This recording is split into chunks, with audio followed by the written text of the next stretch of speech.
Hey everybody, Paper Hero here with another Unreal Engine 4 tutorial. Now, a while ago, I released a tutorial on how to make really quick and dirty level of detail models for your characters and your props in Unreal Engine 4. However, I got a few requests asking if there was a better way to get a clean topology in your models while still reducing the poly count, because this is the method that I showed last time.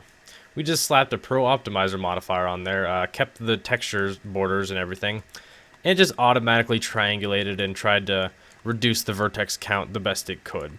It deformed okay, but it didn't deform perfectly. It didn't deform really good, and we weren't in control of what it took away and where it decided to collapse different edge loops and whatnot. So I'm going to show you a way we have a lot more control to do over. So we're just going to go to our high poly mesh. Again, the link is into the description to this model.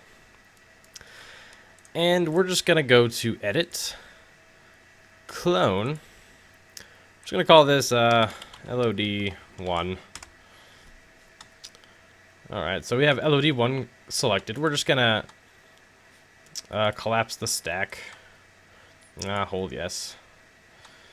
And now we're at editable mesh. I probably shouldn't have collapsed the stack. I probably should have just right mouse clicked, convert to editable poly. Again, you have to make sure we're on editable poly as opposed to editable mesh, because the tool we're going to use is an edit poly exclusive. So also a quick note, I'm running 3ds Max 2014. I believe this tool was introduced with 3ds Max 2010. So just make sure you're running at least 2010 or later for this to work out for you. Okay, so we're just going to go right mouse click, isolate the selection, and we're left with just the base character model. Okay, so if you don't have your graphite ribbon open already, you're just going to go up here to this toggle ribbon button, a little folder with a light bulb next to it. And then under your tabs, you're going to click on freeform. Now under freeform, you have this little lightning bolt square looking thing that's called optimize.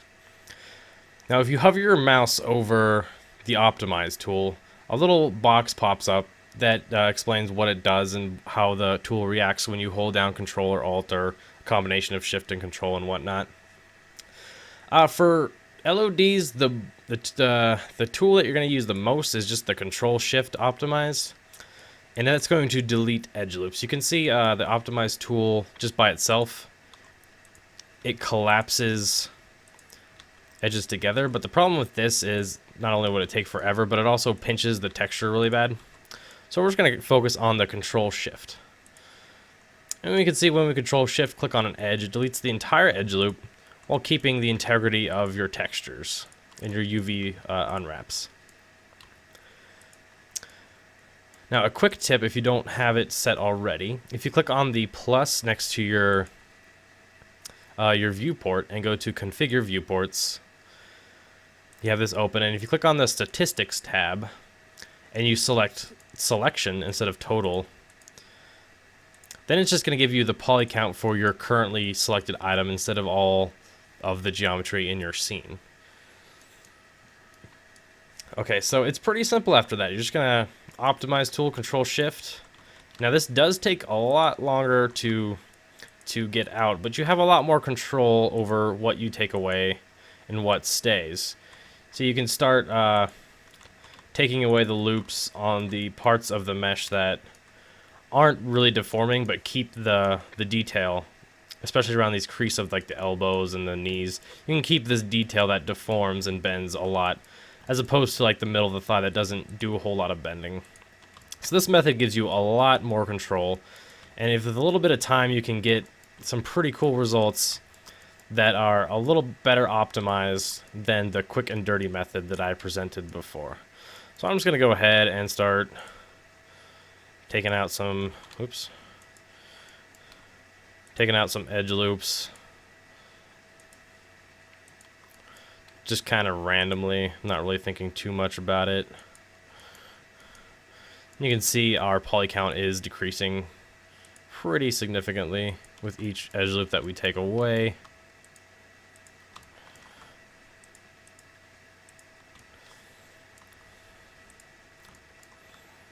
Okay, so once you're satisfied with your new poly count, which is now around 4,000 instead of 5,000, not a huge jump, but for this example, it will do.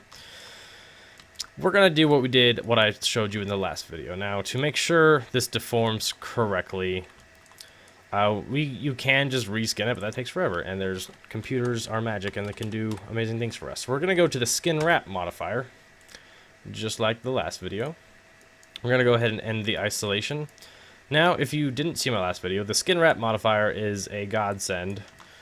It basically looks at another mesh that's being deformed and tries to mesh itself around it, and it almost gives near perfect results every time. So we're going to go ahead and click Add under the Skinwrap modifier, and you're going to try to click on your already rigged higher poly rig, which in this case is called Subtool 2, because I didn't rename it and I'm lazy. Okay, so now if we select your high poly and just right mouse click, hide it. So this is our new optimized mesh.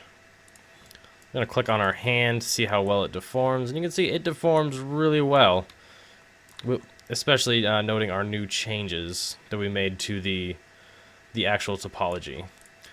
Now this topology, you can see, is very near close to what we had before, and not this triangulated mess that we have with the quick and dirty method.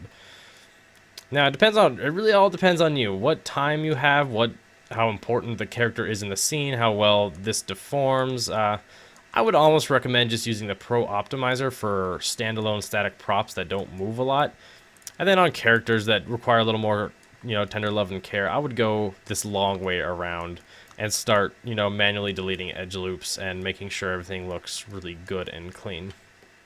Also, one note, before you start exporting your FBX files to Unreal Engine 4, you can't have this Skinwrap modifier. They don't play, Skinwrap and Unreal Engine 4 don't play together very nicely. Sometimes they do, sometimes they don't.